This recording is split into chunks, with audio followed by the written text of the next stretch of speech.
নমস্কার বন্ধুরা, আজ আমরা কোনো গল্প শোনাবো না। আজ আমরা এক ভয়ঙ্কর প্রতারকের মুখোশ খুলব।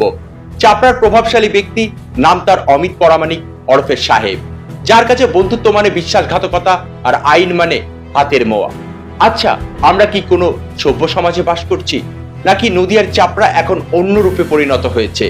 ভাবুন তো একবার, আপনার সারা জীবনের সঞ্চয় 8 লক্ষ টাকা আপনার বন্ধুকে ধার দিলেন, আর সেই টাকা ফেরত চাইতে গেলে আপনাকে থানার সামনে দাঁড়িয়ে হুমকি দেওয়া হচ্ছে, বুক ফুলিয়ে বলা হচ্ছে টাকা তো দেবই না, বেশি বাড়াবাড়ি করলে গাঁজা কেসে ফাঁসিয়ে দেবো।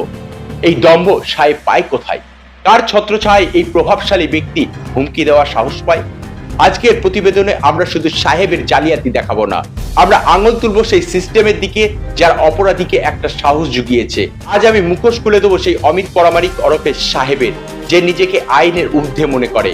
তাই ভিডিওটি শেষ পর্যন্ত দেখুন। মনে রাখবেন, প্রতিবাদ শুধু ভিডিও দেখার মাধ্যমে নয়, শেয়ার করার মাধ্যমে করুন। তো চলুন প্রবেশ করি এই খবরের ভিতরে। প্রাক্তন যুব সভাপতি অমিত প্রামাণিক লক্ষাধিক টাকা প্রতারণার অভিযোগ, সিভিক ভলান্টিয়ারের সঙ্গে হাত মিলিয়ে প্রতারণার অভিযোগ। আদালতের দ্বারস্থ হয়েছেন চাপড়ার বাসিন্দা সুরজিৎ সাধু খাঁ। সুরজিৎ সাধু খাঁ একজন সাধারণ আইনের অনুসারী নাগরিক। কি ছিল তার অপরাধ? তার অপরাধ ছিল তিনি তার ব্যবসায়িক বন্ধু অমিত পরামানিককে বিশ্বাস করেছিলেন। 2024 সালের শুরুতেই ধাপে ধাপে 8 লক্ষ টাকা সাহেবের পকেটে যায়। সেই টাকা নেওয়ার সময় সাহেবের মুখে ছিল মধুর হাসি, আর যখন ফেরত চাওয়ার সময় এলো তখন শুরু হলো চরম নোংরামি। সেপ্টেম্বর মাসে সাহেব একটা চেক দিলেন স্টেট ব্যাংকের। সুরজিৎ সাধু খাঁ ভাবলেন, যাক, টাকাটা অন্তত পাওয়া গেল।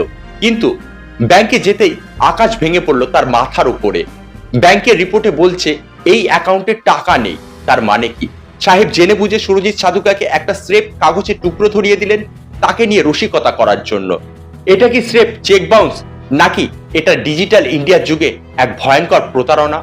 এরপর শুরু হলো আসল ড্রামা চাপড়া থানা সংলগ্ন এলাকায়।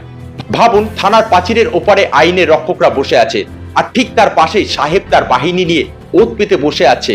সেখানে শুধু সাহেব ছিল না, ছিল সিভিক ভলেন্টিয়ার জাবের মন্ডল এবং একদল ভাড়াটে দুষ্কৃতী, যাদের রাতের অন্ধকারে তিনি চিনতে পারেনি।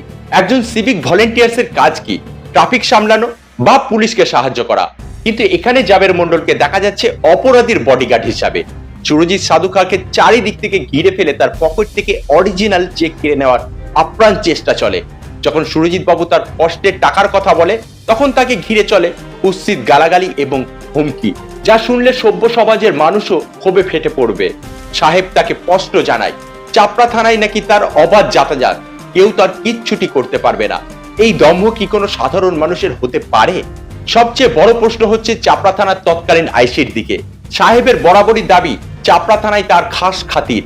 সাহেবের এই দাবিকে আপনি ফেলতেও পারবেন না, কারণ সাহেবের সঙ্গে তৎকালীন আইসির যা মধুর সম্পর্ক তার একাধিক ছবি দেখলেই বোঝা যায়।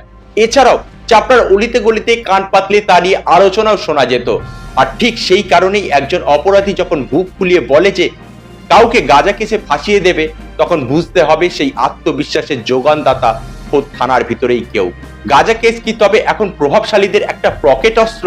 তৎকালীন আইসি এখন বদলি হয়ে গেছে, কিন্তু একটা প্রশ্ন থেকেই যাচ্ছে, তৎকালীন আইসির নাকের ডগায় বসে একজন প্রভাবশালী ব্যক্তি সাধারণ মানুষকে হুমকি দিল, অরিজিনাল ডকুমেন্টস কেড়ে নিতে চাইলো, তখন আপনি কি করছিলেন? অবশেষে সুরজিৎ সাধু খাঁ লড়াইটা লড়েছেন আদালতে। ভারতীয় নাগরিক সুরক্ষা সংহিতার 175-এর 3 ধারায় মামলা করেছেন। বর্তমানে পুরো বিষয়টি বিচারাধীন। ইতিমধ্যে কোর্টের নির্দেশে চাপড়া থানার পক্ষ থেকে শুরু হয়েছে তদন্ত। তবে আমরা বিশ্বাস করি বর্তমান প্রশাসন এই অভিযোগকে নিরপেক্ষভাবে তদন্ত করবেন। অমিত পরামানিক ওরফে সাহেব এবং অভিযুক্ত সিভিক ভলেন্টিয়ার জাবের মন্ডলকে উচিত শিক্ষা দেবেন। প্রশাসনের ওপর আমাদের ভরসা আছে এবং আগামী দিনেও থাকবে। তবে আজকের এই দীর্ঘ ভিডিওর শেষে আমার 4টে প্রশ্ন রেখে যেতে চাই আপনাদের জন্য। প্রশ্ন নাম্বার 1, অমিত পরামানিক ওরফে সাহেব, আপনার মতো প্রতারকদের শেষ ঠিকানায় যে জেলখানা, সেটা কি আপনি ভুলে গেছেন? টাকার দম্ভে আর কতদিন সাধারণ মানুষের কষ্টের ঘাম ঝরানো টাকা লুট করবেন?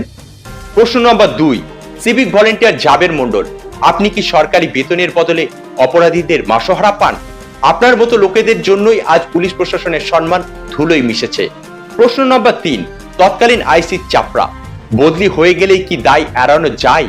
আপনার আমলে কেন একজন অপরাধী থানার সামনে রাজত্ব করার সাহস পেল? তার জবাব ইতিহাস চাইবে।